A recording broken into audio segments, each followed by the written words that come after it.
Shalom saudara-saudara yang dikasihi oleh Tuhan. Kita bersyukur sebagai orang-orang percaya karena kita punya pengharapan. Pengharapan kita adalah satu kali Tuhan kita Yesus Kristus, Dia akan datang kembali menjemput kita di dalam kemuliaan, dan kita boleh mengambil bagian di dalam kemuliaan sebagai anak-anak Allah. Salam jumpa dalam program Tuhan adalah Gembalaku. Kedatangan Tuhan Yesus yang kedua kali adalah satu janji Tuhan Yesus yang belum digenapi dan pasti akan digenapi. Karena Tuhan Yesus sudah mengatakannya di dalam kitab suci bahwa Dia akan datang kembali untuk menjemput kita orang-orang percaya. Bagi kita sebagai orang-orang percaya, kedatangan yang kedua kali merupakan satu kemuliaan, satu sukacita, satu kegembiraan. Karena itulah masa-masa yang dinantikan, itulah keselamatan yang lengkap yang Tuhan berikan kepada kita. Tetapi bagi manusia di dunia ini, hari itu adalah hari yang begitu mengerikan. Karena itu adalah hari yang disebut oleh manusia sebagai hari kiamat. Saudara, hari ini kita akan merenungkan mengenai kedatangan Tuhan yang kedua kali. Mari kita membaca dari Injil Matius pasal 25 ayat 31 sampai 46.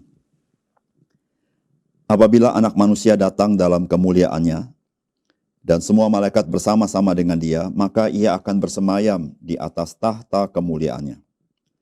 Lalu semua bangsa akan dikumpulkan di hadapannya, dan Ia akan memisahkan mereka seorang daripada seorang, sama seperti gembala memisahkan domba dari kambing. Dan Ia akan menempatkan domba-domba di sebelah kanannya dan kambing-kambing di sebelah kirinya. Dan Raja itu akan berkata kepada mereka yang di sebelah kanannya, "Mari, hai kamu yang diberkati oleh Bapa-Ku, terimalah kerajaan yang telah disediakan bagimu sejak dunia dijadikan. Sebab ketika aku lapar, kamu memberi aku makan. Ketika aku haus, kamu memberi aku minum. Ketika aku seorang asing, kamu memberi aku tumpangan. Ketika aku telanjang, kamu memberi aku pakaian. Ketika aku sakit, kamu melawat aku. Ketika aku di dalam penjara, kamu mengunjungi aku." Maka orang-orang benar itu akan menjawab Dia, katanya, "Tuhan, bila manakah kami melihat Engkau lapar dan kami memberi Engkau makan? Atau haus dan kami memberi Engkau minum? Bila manakah kami melihat Engkau sebagai orang asing dan kami memberi Engkau tumpangan? Atau telanjang dan kami memberi Engkau pakaian? Bila manakah kami melihat Engkau sakit atau dalam penjara dan kami mengunjungi Engkau?" Dan Raja itu akan menjawab mereka, "Aku berkata kepadamu, sesungguhnya segala sesuatu yang kamu lakukan untuk salah seorang dari saudaraku yang paling hina ini, kamu telah melakukannya untuk aku." Dan Ia akan berkata juga kepada mereka yang di sebelah kirinya, "Enyahlah dari hadapanku, hai kamu orang-orang terkutuk. Enyahlah ke dalam api yang kekal, yang telah tersedia untuk iblis dan malaikat-malaikatnya. Sebab ketika aku lapar, kamu tidak memberi aku makan. Ketika aku haus, kamu tidak memberi aku minum. Ketika aku seorang asing, kamu tidak memberi aku tumpangan. Ketika aku telanjang, kamu tidak memberi aku pakaian. Ketika aku sakit dan dalam penjara, kamu tidak melawat aku." Lalu mereka pun akan menjawab Dia, katanya, "Tuhan, bila manakah kami melihat Engkau lapar, atau haus, atau sebagai orang asing, atau telanjang, atau sakit, atau dalam penjara, dan kami tidak melayani Engkau?" Maka Ia akan menjawab mereka, "Aku berkata kepadamu, sesungguhnya segala sesuatu yang tidak kamu lakukan untuk salah seorang dari yang paling hina ini, kamu tidak melakukannya juga untuk aku." Dan mereka ini akan masuk ke tempat siksaan yang kekal, tetapi orang benar ke dalam hidup yang kekal. Saudara yang dikasihi oleh Tuhan, setelah Tuhan Yesus memberikan perumpamaan tentang gadis yang bijaksana dan gadis yang bodoh, dan kemudian Tuhan Yesus memberi perumpamaan tentang talenta, maka di bagian ini Tuhan Yesus menyampaikan secara jelas bahwa Dia akan datang kembali. Saudara-saudara, apa yang akan terjadi pada kedatangan Tuhan Yesus yang kedua kali? Inilah yang akan kita renungkan hari ini. Yang pertama, kedatangan Tuhan Yesus yang kedua kali, Tuhan akan datang di dalam kemuliaan, disertai oleh malaikat-malaikatnya, dan dia bertahta di dalam kemuliaannya. Saudara, kedatangan Yesus yang kedua kali berbeda dengan kedatangan Tuhan Yesus yang pertama kali. Kedatangan yang kedua kali, dia datang di dalam kemuliaan yang gilang gemilang. Ketika dia datang pertama kali, dia datang dalam kehinaan yang paling hina. Dia lahir sebagai bayi, bahkan lahir di kandang hewan. Tetapi ketika dia datang kedua kali, dia datang sebagai Tuhan, sebagai Raja yang mulia itu. Kedatangan kedua kali, dia datang disertai oleh para malaikatnya, yang tidak disebut jumlahnya berapa, tapi jumlahnya sangat banyak. Waktu dia datang pertama kali, tidak ada seorang yang peduli dengan dia. Dia lahir di kandang hewan dengan begitu sunyi, tidak ada kemeriahan. Kedatangan yang kedua kali, dia sebagai Raja datang ke dalam dunia sebagai Tuhan yang berotoritas. Berbeda ketika dia datang pertama kali. Dia datang pertama kali sebagai hamba yang hina, yang melayani manusia, yang juga menolak dia. Saudara yang kasih dalam Tuhan, kedatangan dia yang kedua kali, seluruh mata akan melihat dia dan menyaksikan akan kebesaran Tuhan kita Yesus Kristus. Oleh karena itu saudara-saudara, mari jangan kita meninggalkan pengharapan kita akan kedatangan dia kedua kali. Karena pengharapan itu pasti. Karena seluruh nubuat tentang Tuhan Yesus sudah digenapi. Tinggal satu nubuat ini, yaitu dia akan datang kembali di dalam kemuliaannya dan di dalam kedaulatan sebagai Raja di atas segala raja. Dan kita sebagai anak-anaknya, kita akan mengambil bagian, mendapat kemuliaan sebagai anak-anak Allah. Puji Tuhan.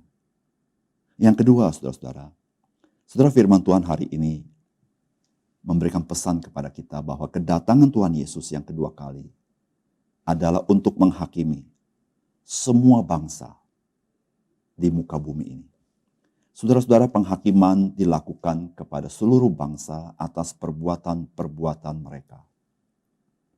Saudara, Alkitab mengatakan bahwa Bapa telah menyerahkan penghakiman kepada anak, yaitu kepada Yesus, agar semua orang menghormati anak sebagaimana mereka menghormati Bapa.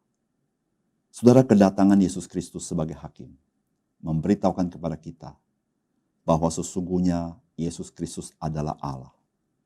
Karena penghakiman adalah hak prerogatif daripada Allah, bukan hak manusia. Sehingga saudara-saudara yang kasih dalam Tuhan, ketika banyak orang meragukan bahwa Yesus adalah Allah, pada satu hari kelak mereka akan menyadari keraguan mereka itu adalah tidak benar. Karena Yesus Kristus satu kali akan menyatakan dia memang sungguh-sungguh adalah Allah. Sebagaimana Alkitab menyatakan kepada kita. Saudara-saudara, penghakiman yang akan dilakukan oleh Tuhan Yesus akan sangat banyak mengejutkan orang-orang yang akan dihakimi. Karena mereka tidak sadar bahwa apa yang mereka kerjakan, semuanya itu diketahui oleh Tuhan kita Yesus Kristus. Perbuatan mereka kepada orang-orang percaya yang sederhana, Tuhan katakan, itulah yang mereka perbuat kepada Tuhan Yesus. Saudara yang kasih dalam Tuhan, hal ini dapat kita mengerti. Tuhan Yesus pernah berkata, jikalau engkau menerima murid-murid Tuhan Yesus, maka engkau menerima Yesus Kristus. Saudara-saudara yang kasih dalam Tuhan, ketika murid-murid datang memberitakan kabar baik, dan mereka menerima kabar baik itu, mereka akan menerima murid-murid Tuhan Yesus dengan melayani murid-murid itu. Maka saudara-saudara, orang ini adalah orang yang diselamatkan Tuhan. Karena dia juga adalah orang yang percaya kepada Tuhan. Saudara-saudara, penghakiman Tuhan pada masa itu akan sangat mengejutkan banyak orang. Saya berdoa dan saya berharap saudara dan saya adalah orang-orang yang sungguh-sungguh menjadi orang yang berbahagia. Karena saudara kedapatan sebagai orang yang percaya kepada Yesus Kristus. Yang ketiga, saudara-saudara. Saudara, kedatangan Tuhan Yesus yang kedua kali merupakan deklarasi akan keselamatan dan kebinasaan. Hal ini digambarkan di dalam kitab suci oleh perkataan Tuhan Yesus. Ada orang-orang yang dianggap sebagai kelompok domba-domba yang di sebelah kanan. Ada orang-orang yang digambarkan sebagai kelompok kambing yang di sebelah kiri. Domba-domba ini adalah orang-orang yang diselamatkan. Saudara, dari firman Tuhan kita tahu bahwa keselamatan yang diberikan ini bukan karena perbuatan mereka, tetapi adalah anugerah dari Bapa di surga. Karena dikatakan mereka adalah orang-orang yang diberkati oleh Bapakku dan mereka menerima kerajaan yang telah disediakan bagimu sejak dunia dijadikan. Sehingga saudara-saudara, keselamatan ini adalah keselamatan semata-mata anugerah Tuhan. Mereka telah disediakan kerajaan yang telah disediakan bagi mereka sejak dunia dijadikan. Tetapi bagi mereka yang tidak diselamatkan, saudara-saudara, Alkitab berkata mereka ini adalah orang-orang yang binasa. Orang-orang yang berada di bawah kutuk Tuhan. Sehingga mereka adalah orang-orang yang binasa. Saudara, kita tahu Yesus Kristus datang ke dalam dunia pertama kali naik ke atas kayu salib untuk menanggung kutuk bagi kita sekalian. Sehingga kita yang sesungguhnya di bawah kutuk kebinasaan itu. Karena Kristus kita dibebaskan dari kutuk itu. Tetapi bagi mereka yang binasa, kutuk itu tetap berada di atas mereka. Sehingga mereka menjadi orang binasa. Saudara yang kasih dalam Tuhan, hari ini kita masih berada dalam masa anugerah. Maukah saudara lepas daripada kutuk kebinasaan itu? Ketika saudara buka hati, menerima Yesus Kristus sebagai juru selamat saudara dan Tuhan saudara. Dosa saudara diampuni. Dan saudara menerima hidup yang kekal. Dan kita menjadi anak-anak Allah. Mari kita berdoa. Bapa di surga, terima kasih untuk kebenaran firman Tuhan. Biarlah firman-Mu mencelikan mata rohani kami. Bahwa satu kali Tuhan Engkau akan datang kembali. Bukan sebagai bayi di dalam palungan, di dalam kandang hewan, penuh dengan kehinaan. Tetapi Engkau datang penuh dengan kemuliaan. Bukan seperti pada pertama kali Engkau datang sebagai hamba. Tapi ketika Engkau datang kembali, Engkau datang sebagai Tuhan dan Raja yang berdaulat. Sebagai hakim.